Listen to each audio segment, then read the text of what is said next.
Please rise for prayer. O hidden life, vibrant in every atom, O hidden light, shining in every creature, O hidden law, embracing all in oneness, may each who feels himself as one with thee know he is therefore one with every other. Shanti, Shanti, Shanti. नमस्कार, सुप्रभात। Indraprastha laws की साप्ताहिक सभा में मैं Virendra Taneja laws की ओर से आप सबों का हार्दिक अभिनंदन करता हूं। निश्चित कार्यक्रम के अनुसार आज सिस्टर विभा सक्सेना जी प्रतिविज्ञा हृदयम अर्थात कश्मीर शैव दर्शन के मूल सिद्धांतों पर अपनी चर्चा जारी रखते हुए श्रृंखला के तीसरे और अंतिम भाग पर अपने विचार प्रकट करेंगी। उनकी यह चर्चा आई.के. तेमनी जी की पुस्तक the secret of self realisation पर आधारित है। इससे पूर्व की दो चर्चाओं में उन्होंने उक्त पुस्तक के 14 सूत्रों का विवेचन किया था, जिसमें उन्होंने शैव दर्शन की मान्यताओं का उल्लेख करते हुए बताया कि किस प्रकार पर ब्रह्म की इच्छानुसार उसके ही 36 तत्वों द्वारा इस विशाल ब्रह्मांड का प्रकटीकरण हुआ और मनुष्य का इस धरा पर आविर्भाव हुआ।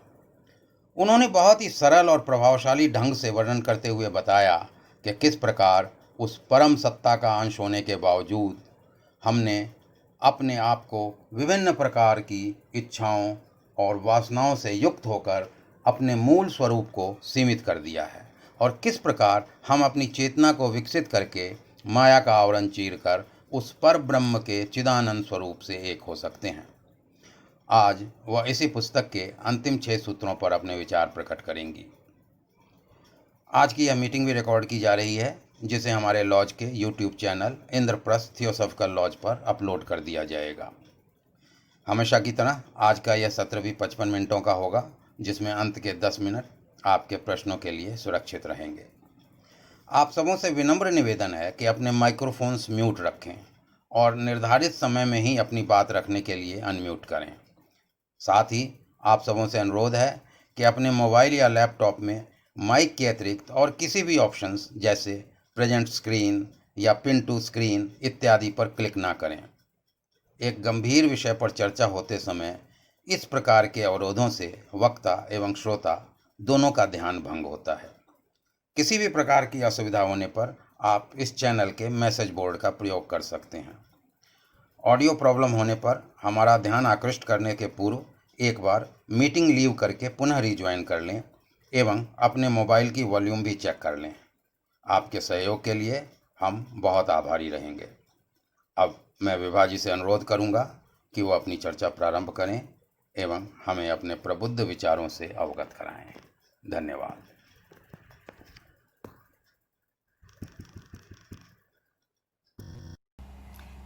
थैंक यू तनेजा जी। आप सभी लोगों को मेरा नमस्कार। तनेजा जी ने बहुत ही सुंदर ढंग से पिछला जो हमारा सेशन हुआ है, पहले 2 सेशन, उनकी समरी हमें बतलाई है और आज हम इसी प्रतिविज्ञा हृदयम के आखिरी जो 6 सूत्र हैं उनकी स्टडी करेंगे। इन सूत्रों की स्टडी करने से पहले जो हमने पिछला सेशन जहाँ समाप्त किया था, तो उन कुछ सूत्रों का मैं फिर से रिवीजन करना चाहूँगी एक बार, ताकि जो यह सूत्र है क्योंकि सब सूत्र एक दूसरे से बंधे हुए हैं, तो वह हमें इसी फ्लो में ले आए कि हम आगे क्या स्टडी कर रहे हैं। इन सूत्रों को मैं आपकी स्क्रीन पे प्रेजेंट करूँगी, अपनी स्क्रीन को शेयर करते हुए।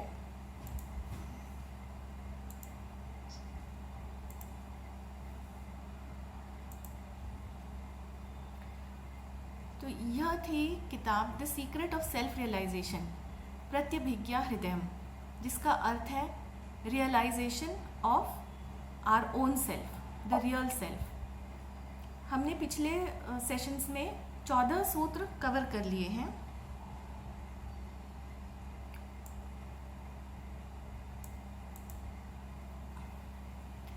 हमने यह देखा था कि जिस प्रकार जीव की शक्ति संकुचित जीव की चेतना संकुचित हो जाती है, उसी प्रकार उसकी शक्ति भी संकुचित हो जाती है।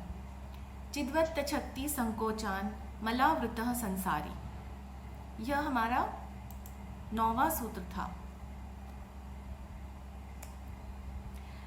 यह शक्ति और चेतना संकुचित होने के बाद भी जीव डिवाइन की तरह ही पंचकृत्य करता है। पंचकृत्य डिवाइन के क्या है? सृष्टि, स्थिति, संहार और अनुग्रह और विलय। तो उसी प्रकार यह जीव भी वही 5 कृत्य करता है, जिनको कि कहा गया है आभासन, रक्ति, विमर्शन, बीजावस्थापन, विलापन, तस्तानी। मगर यह कृत्य जो जीव करता है वह अनकॉन्शियसली करता है। उसे यह आभास नहीं है कि डिवाइन की शक्ति द्वारा ही यह कार्य उसके लिमिटेड मैकेनिज्म के थ्रू एक्सप्रेस हो रहे हैं। तो अपनी इसी शक्ति में वह मोहित रहता है कि वह स्वयं यह कार्य कर रहा है, और यह जो उसका अभिमान है, मैं की शक्ति है, उसके कारण वह संसारी हो जाता है। संसारित्वम यानी संसार के बंधन में, इस बॉन्डेज में वह रहता है। तद परिज्ञाने स्वशक्ति भिर्व्या मोहितता संसारित्वम, उसको अज्ञान है कि डिवाइन शक्ति उसके थ्रू कार्य कर रही है, और वो मोहित रहता है कि यह मेरी ही शक्ति है। तब जब उसे इस बात का ज्ञान होता है कि यह शक्ति उसकी नहीं बल्कि डिवाइन शक्ति है, तत्परिज्ञाने, तब उसका चित्त अंतर्मुखी हो जाता है और चेतना के पदों पे असेंड होता हुआ, आरोहण करता हुआ अपने सोर्स से पुनः एक रूप हो जाता है। चित्तमेव अंतर्मुखी भावेन चेतन पदाध्यारोहात, चेतना के पद पे आरोहण करना, एक्सपैंड होना चेतना का, और चिति के साथ एक रूप हो जाना। फिर हमने देखा कि जो यूनिवर्सल नॉलेज है, यूनिवर्सल कॉन्शियसनेस है, तो नॉलेज ऑफ फायर, चिति वन्हीर, उसकी अग्नि, वह कैसे जीव के थ्रू कार्य करती है।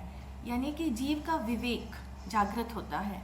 विवेक इज स्पिरिचुअल डिस्क्रिमिनेशन, क्या रियल है, क्या अनरियल है, क्या नित्य है और क्या अनित्य है, यही विवेक है। तो ये जो यूनिवर्सल नॉलेज की फायर है, वह क्षण के जीव के थ्रू कार्य कर रही है। क्षण के क्यों? क्योंकि जीव की चेतना, उसका जो साइकिक और मटेरियल मैकेनिज्म है, उसकी चेतना लिमिटेड हो गई है, इन मैकेनिज्म्स के थ्रू एक्सप्रेस हो रही है। तो वह जो यूनिवर्सल नॉलेज है वह भी लिमिटेड हो गई है।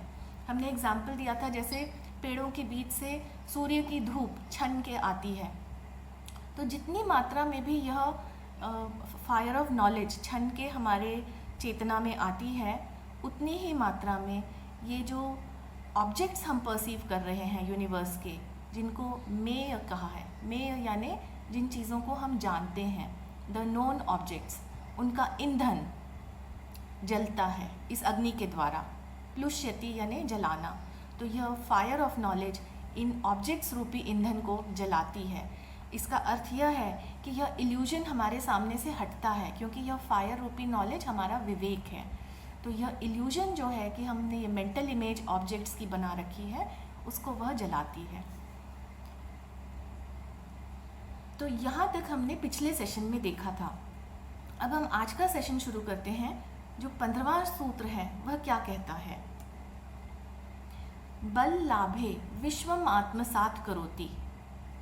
बल लाभे, बल यानी उसको और फोर्स मिले। किस चीज़ को और फोर्स मिले? जो यूनिवर्सल नॉलेज है उसकी फायर ऑफ यूनिवर्सल नॉलेज, जो हमारा विवेक जागृत हुआ था। तो जब वह अग्नि और इंटेंस हो जाती है, ज्ञान की अग्नि, उसकी इंटेंसिटी और बढ़ती है, तब विश्वम आत्मसात करोति। विश्व क्या है? ऑब्जेक्ट है। जीव सेल्फ नॉट सेल्फ का जो भेद करता है, तो वह विश्व को नॉट सेल्फ समझ रहा है। लेकिन विश्व का आत्मसात होना यानी विश्व के साथ एक रूप हो जाना, तो यह एक रूपता कैसे आती है? उस ज्ञान की अग्नि से। वह अग्नि क्या कर रही थी? ये जो मेंटल इमेजेस हैं ऑब्जेक्ट की, इनको जला रही थी, यानी कि हमारे इल्यूजन को दूर कर रही थी। तो जब हमें यह एक्सपीरियंस होता है कि यह पूरा विश्व नॉट सेल्फ नहीं है बल्कि सेल्फ है, तो हमारी चेतना विश्व से एक रूप हो जाती है। इसी को कहते हैं विश्व को आत्मसात करना। किसी चीज़ को आत्मसात करना यानी उसके साथ एक रूप हो जाना। तब हमें यह एक्सपीरियंस होता है कि यह विश्व डिवाइन का एक्सप्रेशन है, सेल्फ का ही एक्सप्रेशन है, नॉट सेल्फ नहीं है। तो यह एक्सपीरियंस हमें कैसे हो सकता है?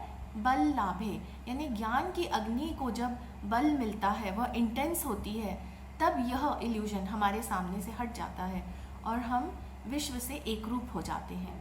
यही इस सूत्र का अर्थ है, बल लाभे विश्वम आत्मसात करोति। अगला सूत्र कहता है, चिदानंद लाभे देहादिषु चैत्यमानेष्वपि चिदैकात्म्य प्रतिपत्ति दार्ढ्यम जीवन मुक्ति ही। अब इसके आप इस शब्द पे ध्यान दीजिए, चिदानंद लाभे, यानी जब ज्ञान की जो नॉलेज थी, अग्नि थी, उससे जब हमने विश्व आत्मसात कर लिया, तब हमें क्या एक्सपीरियंस होता है? चिदानंद का एक्सपीरियंस होता है। चिदानंद यूनिवर्सल कॉन्शियसनेस है। तो पहले तो यहाँ पे एक यह समझने की बात है, जब हम कहते हैं कि यूनिवर्सल कॉन्शियसनेस के जो एस्पेक्ट्स हैं वह है सत चित आनंद, तब कहीं भी सत का वर्णन यहाँ क्यों नहीं है? हम केवल चिदानंद क्यों कह रहे हैं? तो वह इसलिए क्योंकि सत जो है उसका अर्थ है प्योर एग्जिस्टेंस। परम शिव इज प्योर एग्जिस्टेंस। वह नित्य है, इटर्नल है, सदा है। ऐसा कभी नहीं होता कि वह ना हो, मैनिफेस्टेशन हो या मैनिफेस्टेशन ना हो, मगर सत सदा है। और जो जीव का वास्तविक स्वरूप है वह सत है। तो सच तो वह है ही, उसको सत्य ना तो एक्सपीरियंस करना है ना प्राप्त करना है, वह ऑलरेडी सत्य है। इसलिए यहाँ पे सत्य का उल्लेख नहीं है, चिदानंद का उल्लेख है। चिद यानी यूनिवर्सल नॉलेज और आनंद यानी pure bliss.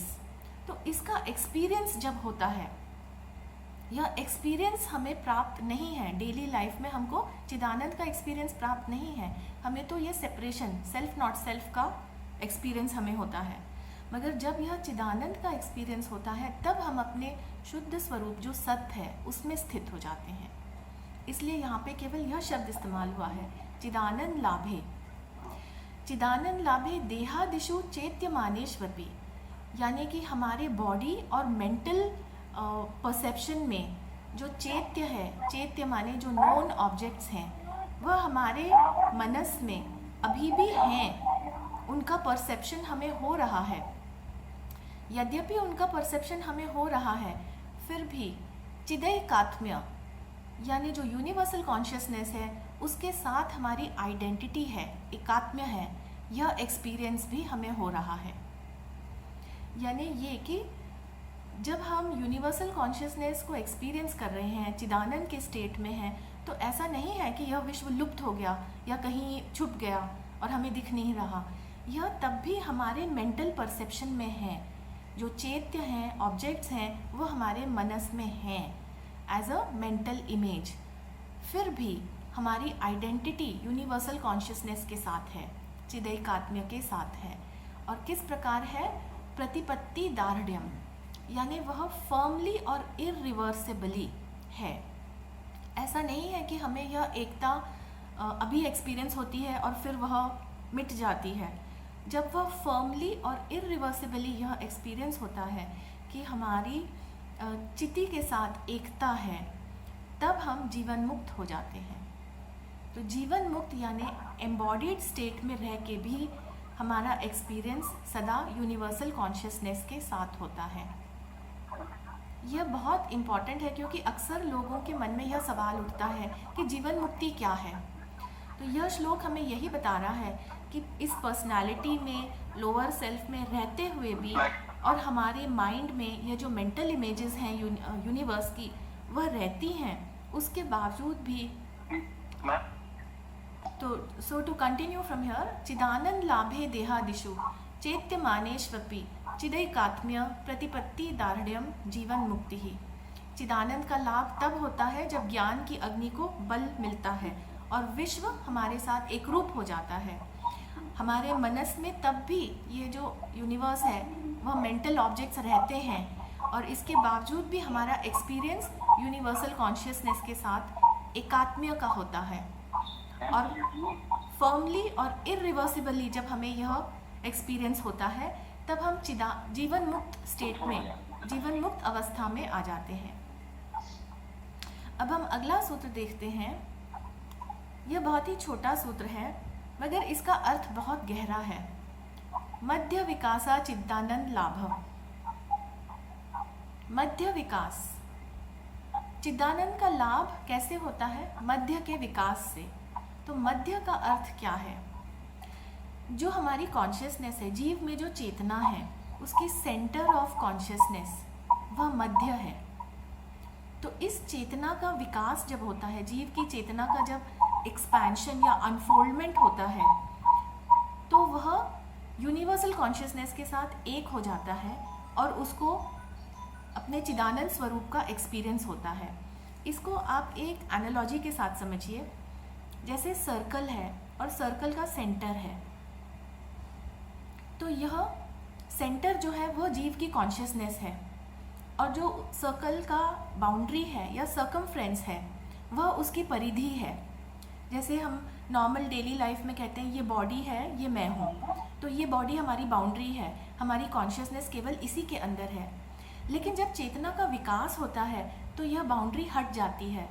Circle is present, centre is there, but there is no boundary. Circle without a circumference, इसी का मतलब है मध्य का विकास होना। कि चेतना का जो एक्सपेंशन हुआ, अब उसकी कोई बाउंड्री नहीं है, वह केवल आपके शरीर तक सीमित नहीं है, उसने पूरे विश्व को कवर कर लिया है, विश्व को आत्मसात कर लिया है। तो यही है मध्य का विकास। और दूसरा एस्पेक्ट इस श्लोक में, यह सूत्र में यह दिया है कि ये चेतना एक्सप्रेस हो रही है हमारे साइकिक और मटेरियल या पर्सनल फिजिकल मैकेनिज्म के थ्रू। जो हमारे क्या कहते हैं, कोश हैं, स्थूल और सूक्ष्म शरीर हैं, उनके द्वारा यह एक्सप्रेस हो रही है। इन्हीं कोश में या शरीरों में इसके विकास का मैकेनिज्म भी छिपा है।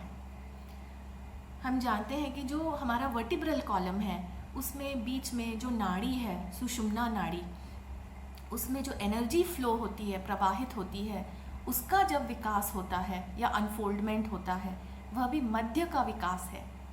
तो तब भी हम अपने यह चिदानंद स्टेट को प्राप्त करते हैं। तो यह बहुत इंटरेस्टिंग है कि कॉन्शियसनेस का जब विकास होता है, चेतना का विकास होता है, तब भी हम अपने सोर्स तक या चिदानंद स्टेट तक पहुंचते हैं। और जब शक्ति का विकास होता है, तब भी हमें यह चिदानंद स्टेट की प्राप्ति होती है। तो कॉन्शियसनेस और पावर ये कोरिलेट्स हैं। ये हमने पहले भी सूत्रों में देखा था कि कॉन्शियसनेस और पावर ये पोलर एस्पेक्ट हैं वन रियलिटी के। दोनों ही लिमिटेड हो गए हैं, कॉन्शियसनेस, पावर, जीव में दोनों लिमिटेड हैं। तो या तो आप यह मार्ग फॉलो करें, चेतना का अनफोल्डमेंट, और या आप शक्ति का अनफोल्डमेंट करें।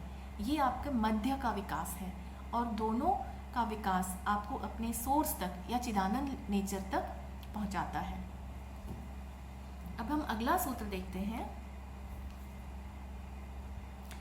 विकल्प क्षय, शक्ति संकोच विकास, वाह छेद आद्य अंत कोटि निभाल नादे इहोपायः। यहाँ पे ये बतला रहे हैं कि कौन से तरीके हैं या कौन से उपाय हैं जिनसे यह मध्य का विकास हो सकता है। अब अगर हम योगिक डिसिप्लिन देखें, योगिक डिसिप्लिन में तो 112 तरह के योग बतलाए हैं। बहुत से योग तो हम लोग अभी जो हम नॉर्मल अपना लिटरेचर पढ़ते हैं उसमें भी है। कर्म योग है, आपका ज्ञान योग है, तो बहुत तरह के योग हैं। चाहे आप कोई भी पाथ फॉलो करिए, अंत में आप उसी डेस्टिनेशन पे या सोर्स पे पहुंचेंगे। तो यहाँ पे इन्होंने केवल यह एग्जाम्पल दिए हैं किस तरह के उपाय करने से चेतना का और शक्ति का विकास होता है। तो प्रथम वो कह रहे हैं विकल्प क्षय। अब विकल्प और क्षय, विकल्प क्या है? विकल्प है मन की वृत्ति। जो योग सूत्र हैं, पतंजलि के योग सूत्र, उन्होंने कहा है योगस्य चित्त वृत्ति निरोध। तो चित्त की जो वृत्ति है वही है संकल्प विकल्प, यानी सोचना, विचार करना, रीजन करना। संकल्प विकल्प वही है। उसका क्षय करना यानी उसको समाप्त कर देना, उसको धीरे धीरे कम करके समाप्त कर देना, यानी कि चित्त की वृत्ति का निरोध। इसी का दूसरा नाम है विकल्प क्षय। तो जब मन में कोई विचार नहीं है, चित्त जो है ट्रांसेंड हो जाता है, तो हमें चिदानंद का एक्सपीरियंस होता है, हम अपने शुद्ध स्वरूप को एक्सपीरियंस करते हैं। तो यह एक उपाय है, विकल्प क्षय, चित्त की वृत्ति का निरोध करना। और यह थियोसॉफी इसको बहुत सपोर्ट करती है अपने राजयोग को। तो माइंड को ट्रांसेंड करना कंसंट्रेशन से, श्रवण मनन निधिध्यासन द्वारा, दैट इज विकल्प क्षय। दूसरा उपाय वह कह रहे हैं शक्ति संकोच विकास। तो अभी हमने पिछले सूत्र में देखा कि कॉन्शियसनेस और पावर दोनों लिमिटेड हैं, शक्ति भी लिमिटेड है और पावर भी, कॉन्शियसनेस भी लिमिटेड है जीव के अंदर। जबकि यह शक्ति और पावर दोनों, कॉन्शियसनेस और पावर दोनों किसका स्वरूप है?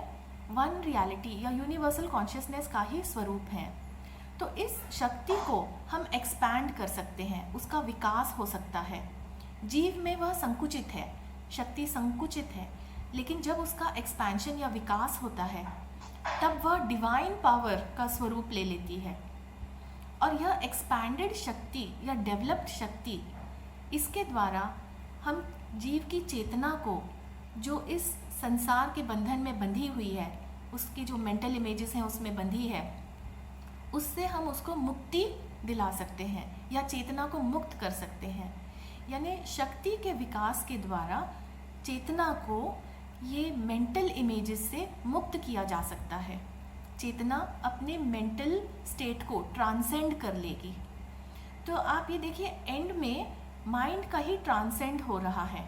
विकल्प क्षय में भी वही था, चित्त की वृत्तियों का निरोध होके माइंड ट्रांसेंड हो जाता है। शक्ति का विकास होने से, जो शक्ति अभी हमारे में संकुचित अवस्था में है, जब उसका विकास होता है, और ऐसे योगिक टेक्निक्स और डिसिप्लिन हैं जो शक्ति का विकास करते हैं, तो उसके विकास होने से हम चेतना को लोअर लेवल से या मेंटल लेवल से मुक्त करा सकते हैं। तो यह दूसरा उपाय बताया है। तीसरा उपाय वह बता रहे हैं वाह छेद। वाह छेद यानी बहना और अवरोध करना। तो क्या बह रहा है, किसका अवरोध हो रहा है? जीव का ये जो मैकेनिज्म है, वही अपना हमारा शरीर, हमारे कोश, उनके थ्रू ये शक्ति बह रही है डिफ्रेंशिएटेड रूप में। जो पराशक्ति है वही डिफ्रेंशिएट होके प्राण शक्ति बन जाती है, कुंडलिनी शक्ति बन जाती है, और हमारे शरीर में नाड़ियों के द्वारा बह रही है, नाड़ियों के माध्यम से। तो ये अनकॉन्शियसली बह रही है, हमें अभी इनका कोई आभास नहीं होता है, लेकिन योगिक डिसिप्लिन साधना करने से और डिसिप्लिन फॉलो करने से हम इन शक्तियों पे कंट्रोल हासिल कर लेते हैं। प्राण शक्ति पे कंट्रोल करना, प्राणायाम की जो टेक्निक्स हैं, कुंडलिनी योग जिनमें हम कुंडलिनी शक्ति को कंट्रोल कर लेते हैं, तो उनका बहना और उनका अवरोध करना ये हमारे कंट्रोल में आ जाता है। और जब यह हमारे कंट्रोल में आ जाता है तब हम इन शक्तियों का विकास करके उनका जो सोर्स है, पराशक्ति है या यूनिवर्सल पावर जो है, उस सोर्स को एक्सपीरियंस कर पाते हैं। मगर एक बात यहाँ ध्यान देने योग्य ये है कि थियोसॉफी कभी भी शक्ति के विकास को रिकमेंड नहीं करती है, और यह बात सही है, क्योंकि यह शक्ति कॉस्मिक पावर्स हैं, इनके साथ खेलना या इनको लाइटली लेना बिल्कुल भी सही नहीं है। इससे हमारा नुकसान हो सकता है और जो हमारे आसपास है उनका भी नुकसान हो सकता है। इतना अधिक नुकसान कि कई लोगों में मेंटल इम्बैलेंस आ जाता है या उनको प्राणों की भी उनकी क्षति हो सकती है। तो बिना किसी सच्चा गुरु जो सद्गुरु है, जो स्वयं सेल्फ रियलाइज्ड पर्सन है, उसके मार्गदर्शन के बिना हमें कभी भी इन शक्तियों के विकास की कोशिश नहीं करनी चाहिए। फिर अंत में उन्होंने एक और उपाय बतलाया है, आद्य अंत कोटि निभालनादय। आद्य अंत कोटि यानी पॉइंट, बिंदु, और आदि और अंत। आदि इज स्टार्टिंग पॉइंट, अंत इज जो उसका एंड पॉइंट है। आद्य अंत कोटि, इन पॉइंट पे अगर हम निभालनादय यानी अपना ध्यान केंद्रित करें, इसको कॉन्टम्पलेट करें, बिगनिंग और एंड को कॉन्टम्पलेट करें, तो भी हमें चिदानंद नेचर या रियल नेचर का, अपने स्वरूप का एक्सपीरियंस होता है। तो यहाँ पे आप ये कॉन्टेम्पलेट करिए कि आदि और अंत का अर्थ क्या है। बिगिनिंग और एंड, जो चीज़ मैनिफेस्ट होगी उसका एंड जरूर होगा। यह बात कृष्ण भगवान ने गीता में भी कही है कि जिसका जन्म है उसकी मृत्यु जरूर है। जो चीज़ जो इस जगत में आया है उसका अंत भी होगा।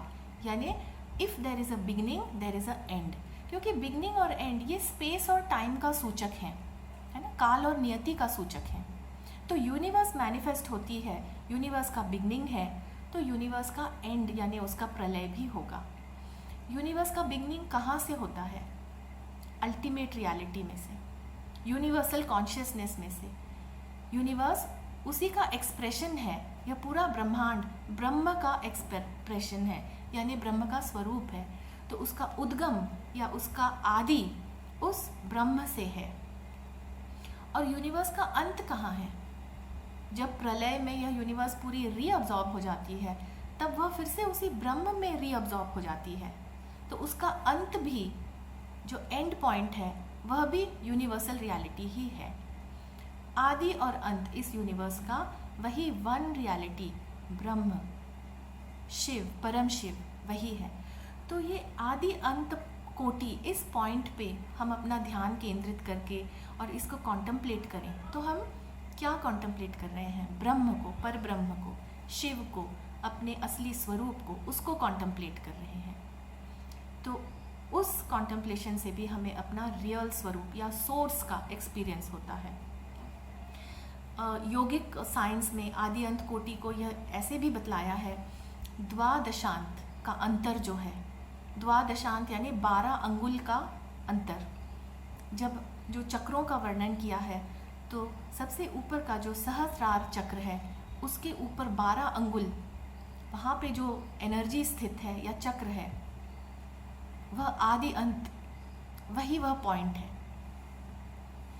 तो ये जो इन्होंने हमें उपाय बतलाए हैं, विकल्प क्षय यानी चित्तवृत्ति निरोध, शक्ति संकोच विकास यानी डिवाइन पावर जो संकुचित हो गई है उसका विकास स्वयं के अंदर करना, और वाह छेद, जो शक्तियाँ हमारी नाड़ियों में बह रही हैं उनको कंट्रोल करना। आदि अंत कोटि यानी बिगिनिंग और एंड पॉइंट, उस पर कॉन्टेम्पलेशन करना, ध्यान केंद्रित करना। ऐसे तमाम उपाय हैं जिनके द्वारा जीव अपनी चेतना और शक्ति का विकास कर सकता है। तो अब हम अपने अगले सूत्र पे चलते हैं। यह सेकेंड पेनल्टीमेट सूत्र, सेकेंड लास्ट सूत्र, 19वां सूत्र क्या कहता है? समाधि संस्कारवती व्युत्थाने भूयो भूयश्चिदैक्यामर्षा नित्योदित समाधि लाभ। समाधि अवस्था क्या है? समाधि, अगर आप इंडियन लिटरेचर में देखें तो हमारे शास्त्रों में समाधि के बारे में इतना कुछ लिखा गया है कि केवल समाधि अवस्था को समझने में हम अपनी बहुत बड़ी एक स्टडी लगा सकते हैं। समाधि को जैसे असंप्रज्ञात और संप्रज्ञात समाधि, यह बतलाया है योग सूत्र में, कैवल्य। तो संप्रज्ञात समाधि में अवेयरनेस होती है, असंप्रज्ञात समाधि में अवेयरनेस भी नहीं है, शुद्ध चेतना है। जो असंप्रज्ञात समाधि है जिसमें अवेयरनेस है, तो उसमें भी अलग अलग स्टेट्स बतलाए हैं, विकार, विचार, अस्मिता और आनंद। तो अगर विचार है तो वह सविचार और निर्विचार समाधि दो तरह की है। अगर विकार है तो निर्विकार और सविकार दो तरह की समाधि। तो ये सारे समाधि के स्टेट्स हैं। जीव जब एक्सपीरियंस करता है, अपनी उसकी कॉन्शियसनेस अनफोल्ड हो रही है और वह अपनी यूनिवर्सल कॉन्शियसनेस को एक्सपीरियंस करता है, तो ये समाधि के अलग अलग स्टेट्स उसका उसे एक्सपीरियंस होता है। जब तक असंप्रज्ञात समाधि के स्टेट में वह है, तब तक उसमें यह अवेयरनेस रहती है। अस्मिता की अवेयरनेस भी रहती है। अस्मिता यानी मैं हूँ, आईनेस, और मैं यह एक्सपीरियंस कर रहा हूँ, यह अवेयरनेस उसमें है। तो यह समाधि के लोअर स्टेजेस हैं। वह यूनिवर्सल कॉन्शियसनेस को एक्सप्रेस कर रहा है। और जब वह हाईएस्ट स्टेट ऑफ समाधि उसमें पहुँचता है, तो वह असंप्रज्ञात समाधि यानी उसमें कोई अवेयरनेस नहीं है, अब उसकी चेतना यूनिवर्सल चेतना से एक हो चुकी है। तो जब वह समाधि के लोअर स्टेजेस पे है तब समाधि का स्टेट कांस्टेंट नहीं होता है। वह स्टेट एक्सपीरियंस करने के बाद उसका ध्यान टूटता है और वह पुनः अपने नॉर्मल स्टेट में आ जाता है। लेकिन एक बार जो एक्सपीरियंस हुआ है उसके इम्प्रेशन उसके मनस पे, उसकी चेतना में आ जाते हैं। हम हमारी डेली लाइफ में जब हम लॉ ऑफ रीइंकार्नेशन और कर्म देखते हैं तो उसमें भी यह है कि हम जो भी हमारा एक्सपीरियंस है जीवन में उसके इम्प्रिंट्स हमारे मनस में या कारण शरीर में पड़ते हैं। तो वह परमानेंट है, संस्कार, वह संस्कार कहलाते हैं, इम्प्रेशंस जो आपके मेंटल स्टेट में है। तो समाधि का एक्सपीरियंस हुआ है और अवेयरनेस थी उस वक्त क्योंकि वह समाधि की लोअर स्टेजेस थी, तो उसका इम्प्रेशन हमारे मनस पे पड़ता है जिसको संस्कार कहा है। और जब हम जागृत हो जाते हैं, जागृत अवस्था में आ जाते हैं, उसको व्युत्थान कहा है, यानी द स्टेट आफ्टर समाधि। समाधि की अवस्था से जब ध्यान टूटा तो वह इम्प्रेशन हमारे मेंटल चेतना में है। और उसके बाद भूयो भूयश चिदैक्यामर्षा, भूयो भूयश यानी रिपीटेडली हमें ये प्रयत्न करना चाहिए कि हम बारंबार उस स्टेट जो हमने अभी समाधि में एक्सपीरियंस किया था उसको हम दोबारा एक्सपीरियंस करें, यानी चित्त की एकात्मता, चिदैक्यामर्षा, वह जो प्लेजर है चित्त की एकात्मता एक्सपीरियंस करने से जो हमें ब्लिस मिलता है उसको हम प्रयत्न करके बारंबार एक्सपीरियंस करें। क्योंकि समाधि की स्टेट एक बार एक्सपीरियंस करने से फिर हम नॉर्मल स्टेट में आ गए तो उससे हमारी जीवन मुक्ति नहीं होती है। हमें उस स्टेट में परमानेंटली, फर्मली और इरिवर्सिबली एस्टैब्लिश होना है, यानी कि हमें वह एक्सपीरियंस सदा होता रहे। तो इसलिए हम बारंबार यह कोशिश करें, जो भी उपाय पहले बतलाए गए हैं उनके द्वारा अपनी कॉन्शियसनेस और शक्ति को अनफोल्ड करके हम यह समाधि की अवस्था को बार बार एक्सपीरियंस करें। भूयो भूयश चिदैक्यामर्षा नित्योदित समाधि लाभ, तब हमें नित्य समाधि का लाभ होगा। नित्योदित यानी जो सदा उदय है, जो कभी अस्त नहीं होता। तो यह समाधि की अवस्था यानी जो चेतना है वह यूनिवर्सल कॉन्शियसनेस के साथ एक है, चिति के साथ एक है, उसकी आइडेंटिटी है चिदैकात्म्य।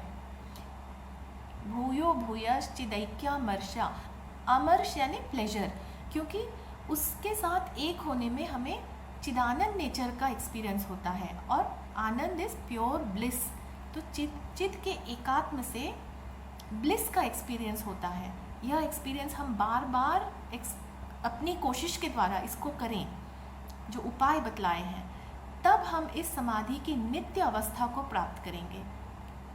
तब हम अपने जीवन में रहते हुए भी सदा समाधि की अवस्था में रहेंगे। उसको कहते हैं जीवन मुक्त की अवस्था। तो समाधि संस्कारवती व्युत्थाने भूयो भूयश चिदैक्यामर्षा नित्योदित समाधि लाभ। इस प्रकार हमें नित्य समाधि का लाभ मिलता रहेगा। ये सारे उपाय करने से जब हम इस समाधि की अवस्था को प्राप्त कर लेते हैं और अपने चिदानंद नेचर को सदा एक्सपीरियंस करते हैं, हम डेली लाइफ जी रहे हैं फिर भी हमें चिदानंद नेचर का ही एक्सपीरियंस हो रहा है, तब उस स्थिति में या उस स्टेट में हमारी क्या अवस्था है उसका डिस्क्रिप्शन आखिरी सूत्र में दिया है। और वह डिस्क्रिप्शन बहुत ही कम लिटरेचर में दिया है। समाधि की अवस्था तक तो सारे लिटरेचर डिस्क्राइब करते हैं, जो योग सूत्र है उसमें भी कैवल्य अवस्था तक दिया है। कैवल्य प्राप्त होने के बाद जो एक्सपीरियंस है या जो अवेयरनेस आ रही है उसका डिस्क्रिप्शन यहाँ पे इस 20वें सूत्र में दिया है। यह सूत्र काफ़ी बड़ा है, इसको हम ब्रेक करके पार्ट में समझने की कोशिश करते हैं। तदा प्रकाशानंद सार महामंत्र वीर्यात्मक पूर्ण हंता वेशात सदा सर्वसर्ग संहारकारी निज संविद देवता चक्रेश्वरता प्राप्तिर्भवती इति शिवम। आखिरी जो शब्द है इति शिवम, यानी सब कुछ शिव है, लेकिन जब हमें एक्सपीरियंस हो रहा है तो उसका जो डिस्क्रिप्शन है वह उन्होंने बतलाया है। तदा, तदा यानी उस समय, कब? जब हमें चिदानंद नेचर का लाभ हुआ है, जब हमारी समाधि नित्योदित है, तो यानी चिदानंद नेचर का हमें नित्य एक्सपीरियंस हो रहा है, कंटिन्यूसली, फर्मली और इरिवर्सिबली, तब उस अवस्था में हमारी कॉन्शियसनेस और पावर जो है, जीव अब पुरुष हो गया है, उसके ऊपर से माया का पर्दा हट गया है, तो जीवात्मा जो लिमिटेड थी वह अब अपने अनलिमिटेड नेचर को एक्सपीरियंस कर रही है। तो उस समय जब पुरुष पे से माया का पर्दा हट चुका है, तब उसकी जो चेतना है वह है प्रकाशानंद सार। सार यानी essence of Prakash, light of consciousness, और आनंद, दैट इज प्योर ब्लिस, चिदानंद। चिद को ही यूनिवर्सल कॉन्शियसनेस या यूनिवर्सल नॉलेज कहते हैं। तो यह जो नॉलेज की लाइट है, लाइट ऑफ कॉन्शियसनेस है, शुद्ध ज्ञान, उसको प्रकाश कहा है। आप देखिए, जब शिव का हम लोग जब अपनी डेली पूजा में या नॉर्मल लाइफ में शिव को सिंबॉलिकली हम क्या कहते हैं? शिवलिंग।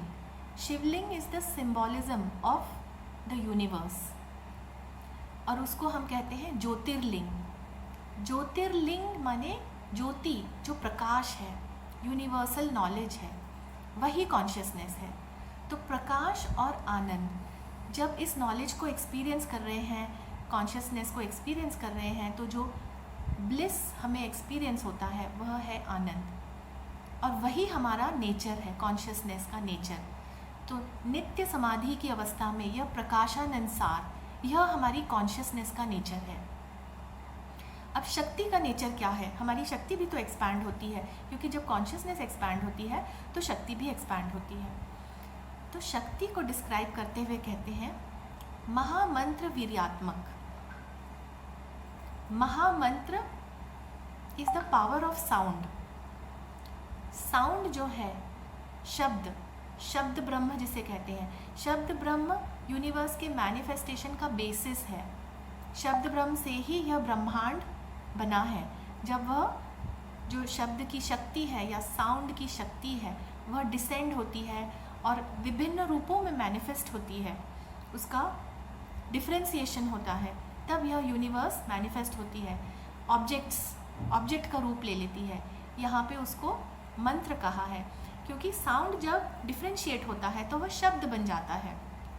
शब्दों की ध्वनि, उन ध्वनियों को मिला के, जो हमारे ऋषि मुनि हैं, उन शब्दों को मिला के उन्होंने मंत्रों की रचना की है। तो मंत्रों में किस चीज़ की शक्ति है?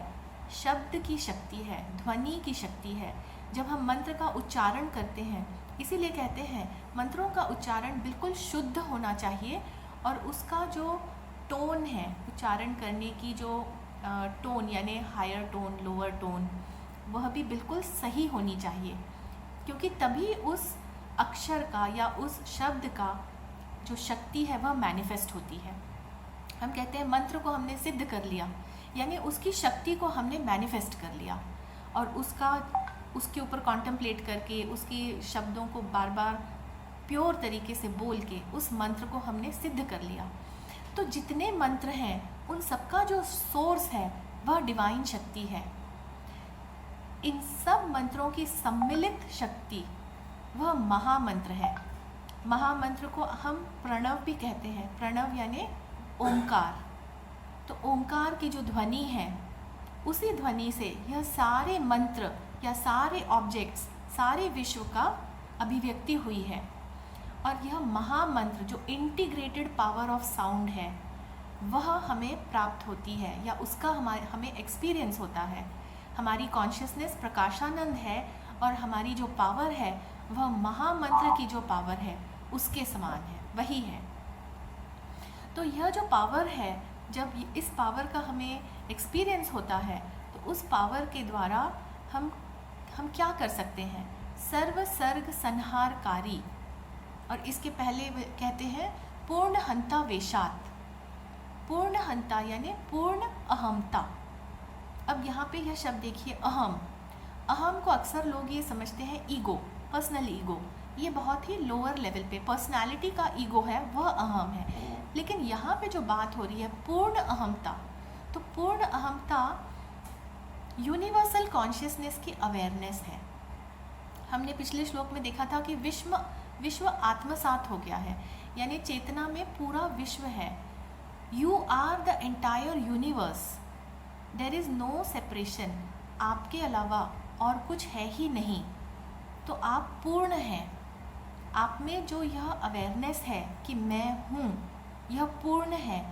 जो भी ऑब्जेक्ट्स हैं वह आपके अंदर हैं, क्योंकि यह विश्व आप ही हैं।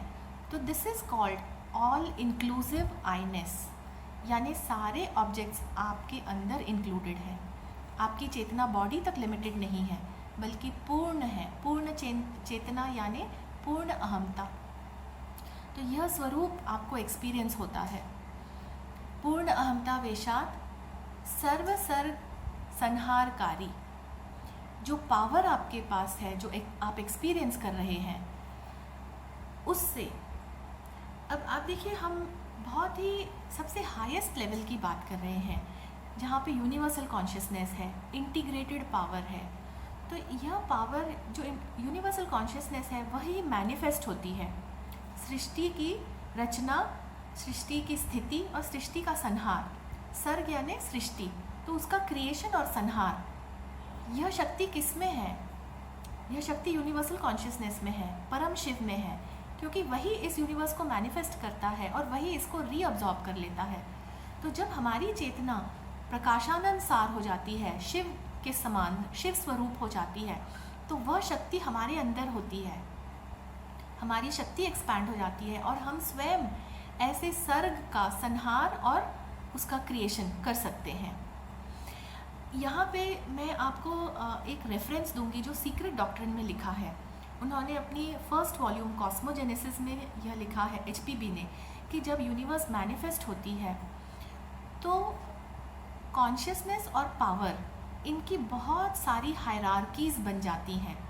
ये यूनिवर्सल हायरार्कीज़ हैं पावर और कॉन्शियसनेस की, जिनको हाईएस्ट लेवल पे वह कहती हैं ध्यान चौहान। तो ध्यान चौहान यानी जो सबसे ऊंचे देवता हैं। हमारे हिंदू लिटरेचर में भी यही लिखा है, जैसे जो देवता हैं, अब इंद्र सारे देवताओं के राजा हैं, अग्नि देव हैं, फिर सूर्य देव हैं, वायु पवन देव हैं। तो अलग अलग ये देवता क्या हैं? ये देवता एक कॉन्शियसनेस है, अवेयरनेस है।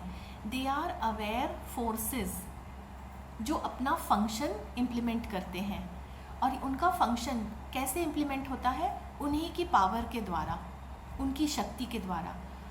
तो उसे हम देव और देवी कहते हैं, देवता और देवी, है ना। Consciousness is Dev and Devi is the power. तो इनकी हायरार्कीज़ हैं। हाईएस्ट यूनिवर्सल लेवल पे भी ये कॉन्शियसनेसेस और पावर्स हैं, और जैसे जैसे लोअर लेवल पे चेतना डिसेंड होती है, तो लोअर लेवल पे भी यह देवी देवता, नेचर की जो पावर्स हैं वह हैं। इनको HPB ने उसमें सीक्रेट डॉक्ट्रिन में बतलाया है, जैसे फेरीज़ हैं या नोम्स हैं, इन सबको ये नेचर की पावर्स हैं। हमारे हिंदू लिटरेचर में हम जब पूजा करते हैं तो आपने देखा होगा कई मंत्र कहते हैं, ग्राम देवता, स्थान देवता, यानी कि ये टाइम और स्पेस में जो मैनिफेस्टेड पावर्स हैं और कॉन्शियसनेसेस हैं। स्थान के देवता, ग्राम के देवता, पहाड़ों के देवता, नदी के देवता, ये सारी एक हायरार्किकल लेवल है। जो ऋषि मुनि है, यह भी एक हायरार्की है। अभी हम साधारण मनुष्य हैं, साधारण जीव हैं और ह्यूमन किंगडम में हैं, लेकिन चेतना के विकास के बाद हम सुपर ह्यूमन किंगडम में उसमें हम पहुंचते हैं, या हमारा एवोल्यूशन होता है, तो हम एक महात्मा के चेतना की लेवल तक पहुंचते हैं जो जीवन मुक्त है। तो उसमें भी ऊपर हायरार्की बनती है। यह चीज़ जो थियोसॉफी में 3 फंडामेंटल ट्रूथ बतलाए गए हैं, उसमें भी बहुत अच्छी तरह से दिया है कि द सोल ऑफ मैन, उसकी जो ग्रोथ है और उसका जो स्प्लेंडर है, उसकी कोई लिमिट नहीं है। यानी जीवन मुक्त होने के बाद भी हमारा एवोल्यूशन चलता रहता है। तो यहाँ पे ये जो शब्द यूज़ हुआ है कि पूर्ण हंता वेशात सदा सर्व सर्ग संहारकारी, जो आपकी कॉन्शियसनेस एक्सपैंड होके यूनिवर्सल हो गई है, और आपने जो शक्ति आप एक्सपीरियंस कर रहे हैं, या जीव में जो शक्ति आ गई है, उसके द्वारा हम इन सृष्टि का क्रिएशन और अब्जॉर्प्शन कर सकते हैं। क्रिएशन और अब्जॉर्प्शन हम किस प्रकार कर सकते हैं, इसका आप एक ये एग्जाम्पल देखिए। सोलर लोगोस इसको डिस्क्राइब किया है सीक्रेट डॉक्ट्रिन में। In him we live and move and have our being. Solar logos एक एक्सपैंडेड कॉन्शियसनेस है और उसकी कॉन्शियसनेस में हम रह रहे हैं, हम उसी की कॉन्शियसनेस में we live and move and have our being, यानी हम उसका अंश हैं। तो यह जो सोलर सिस्टम है, यह सोलर लोगोस या सूर्य देवता की क्रिएशन है, जो हम फिज़िकल प्लेन पे देख पा रहे हैं। ये उसकी फ़िज़िकल बॉडी है और उसकी जो फिज़िकल कॉन्शियसनेस उसकी जो यूनिवर्सल कॉन्शियसनेस है वह हमारे अंदर उसकी शक्ति की तरह बह रही है, जो प्राण की शक्ति है, कुंडलिनी की शक्ति है। तो इसी प्रकार जब हम उस लेवल पे पहुंचते हैं, एक लोगोस की लेवल पे, और हम जो सिस्टम मैनिफेस्ट करते हैं, चाहे वह प्लानिटरी सिस्टम हो, सोलर सिस्टम हो या कोई गैलेक्सी हो, हमारे अंदर वह शक्ति है कि हम उसको मैनिफेस्ट करें, क्रिएट करें। और जो मैनिफेस्टेड सिस्टम है वह हमारी कॉन्शियसनेस का मैनिफेस्टेशन है, यानी वह हम स्वयं हैं, हमारी ही चेतना है। और उसके अंदर ये जो हायरार्किकल पावर्स, जो देव और देवताओं की हायरार्किकल पावर्स बनती हैं, उस सिस्टम के हम ईश्वर हैं। निज संविद देवता चक्रेश्वरता, यानी हमारी चेतना के एक्सपेंशन से और हमारी शक्ति के द्वारा जो सिस्टम मैनिफेस्ट होता है, उसमें जो देवता हैं, सेल्फ अवेयर कॉन्शियसनेसेस और पावर्स हैं, उस चक्र के या उस सिस्टम के हम ईश्वर हैं, क्योंकि वह हमने मैनिफेस्ट किया है, हमने उसकी अभिव्यक्ति की है। जैसे ब्रह्म के द्वारा ब्रह्मांड की अभिव्यक्ति हुई है और ब्रह्मांड ब्रह्म स्वरूप ही है, उसी प्रकार वह सिस्टम जो हम मैनिफेस्ट करेंगे तो वह हमारी अभिव्यक्ति है और हम उसके लोगोस हैं या ईश्वर हैं। चक्रेश्वरता प्राप्तिर्भवति इति शिवम। तो यह पावर्स और कॉन्शियसनेस हमें प्राप्त होती हैं, जो कि और कुछ नहीं, शिव स्वरूप है, क्योंकि यह उसी शिव की चेतना का ही एक्सप्रेशन है। तदा प्रकाशानंसार महामंत्र विव्यात्मक पूर्ण हंतावेशात सदा सर्वसर्ग संहारकारी निज संविद देवता चक्रेश्वरता प्राप्तिर्भवति इति शिवम। इस सूत्र में जो वर्णन उन्होंने दिया है कि हमारी यूनिवर्सल कॉन्शियसनेस की क्या एक्सपीरियंस हमें होता है और हमारी पावर्स जब एक्सपैंड होती हैं तो उनका क्या एक्सपीरियंस है या क्या उनसे हम कर सकते हैं, हमारी कैपेबिलिटीज जो इवॉल्व होती हैं, इस हायरार्की में हम ऊपर बढ़ते हैं, हम ह्यूमन से सुपर ह्यूमन बनते हैं और फिर हम एक दिन स्वयं सोलर लोगोस बन जाते हैं और उसके ऊपर भी एवोल्यूशन चलता ही रहेगा, because there is no end to the splendour and growth of the soul. तो यही इस आखिरी सूत्र का अर्थ है। इसके ऊपर जितना कॉन्टेम्पलेशन किया जाए कम है। इसमें बहुत से जो अर्थ हैं वह शिव सूत्र वाली किताब में बहुत अच्छे से एक्सप्लेन किए हैं। तो प्रत्यभिज्ञा हृदयम के साथ में शिव सूत्र का अध्ययन जरूर करना चाहिए। तो इसी के साथ हमारा यह प्रत्यभिज्ञा हृदयम के जो 20 सूत्र हैं उनकी स्टडी समाप्त होती है।